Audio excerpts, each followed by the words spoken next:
Everybody who sees this needs to find some way to get involved if they're not already involved. In most cases, it's going to be finding who's already doing the work on the ground and figuring out ways to support them. It's both contributing financially and also thinking about, wherever you live, doing greater advocacy on behalf of the rights of all people.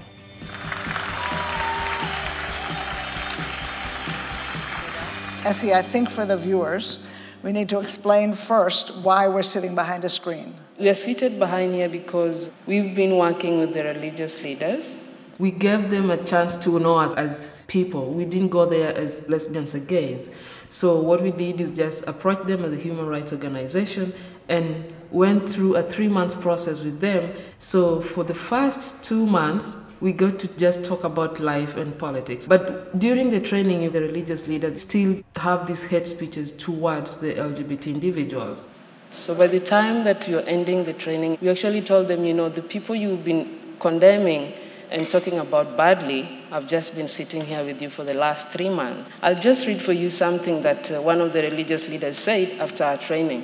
If I was told before starting the training that this training will discuss about homosexual people, I would never have attended. But now I'm happy that I did.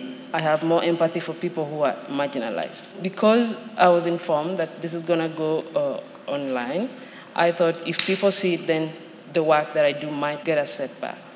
I'd love it if you'd give us a brief biography of who you are, where you grew up, how you got started. I was born almost 40 years ago in Western Kenya. I moved to Mombasa in 2008. Of course, when you move into a new town, you look for the family, the gay community there.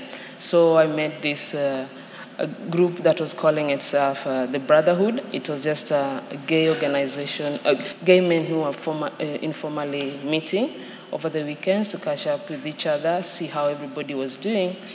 And then so there you are every week with a group of gay men in a bar. Got it.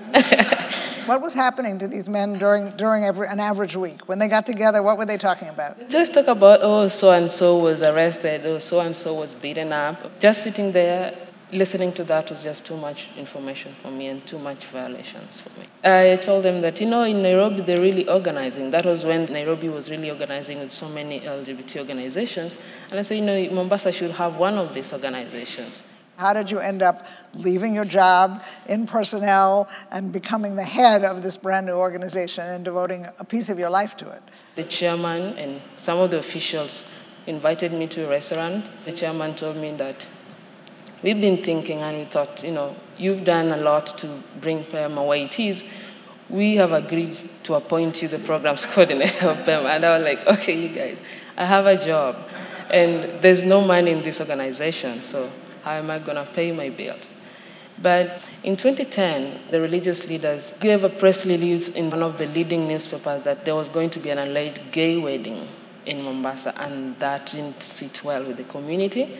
And after the Friday prayers, they just attacked this clinic, and everybody who was known to be gay somewhere was attacked. People were arrested. I remember this young man, they poured kerosene on him and tried to put cigarettes. Thank God it didn't light up because it was kerosene.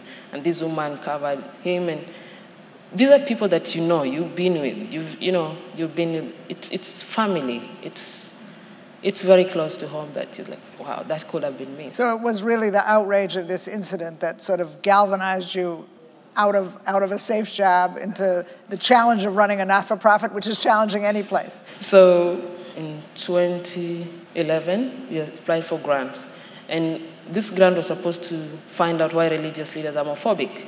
So we would meet religious leaders every week for 3 months, 2 hours in a day, every week. And you presented yourselves as what? As human rights activists. So you're human rights activists. You want to meet with this religious leader and understand why there was this violence towards a certain community. And we didn't say gay community. We just said those who are marginalized. So every day we would meet and get to know these people and talk to them as a human rights organization. They didn't know PEMA was an LGBT organization. So they saw you as a group of local human rights activists, and then with amazing patience, which is what impresses me about this approach, you worked up, and then what would happen? Then towards the end, they still had these very, very disturbing comments. Then we used 2 sessions to just tell these people who we are. And it wasn't an easy thing, and thank God to security. We put everything in place just in case it backfired on us. So this day we said, we're not going to talk about the training, we're not going to talk about anything. We want you to know us. So I remember I started by saying where I come from. I was born into a family of 6. I'm not a last born. My parents are coming from a humble background. I have both my parents. I never went to boarding school. All these issues around why people are gay. And after that, they were like, are we having a role play? We told them, no, this is who I am. And I really feel bad that you said all these things. Do you still think I should be beaten now that you know me? They say, not you, Essy. You meant, those other ones. I say, no. Those other people, I am the first of those other people. That is the first statement I read, that if you guys told us this the first day, I don't know what could have happened. And we thought, this is it. This is the approach you're going to take.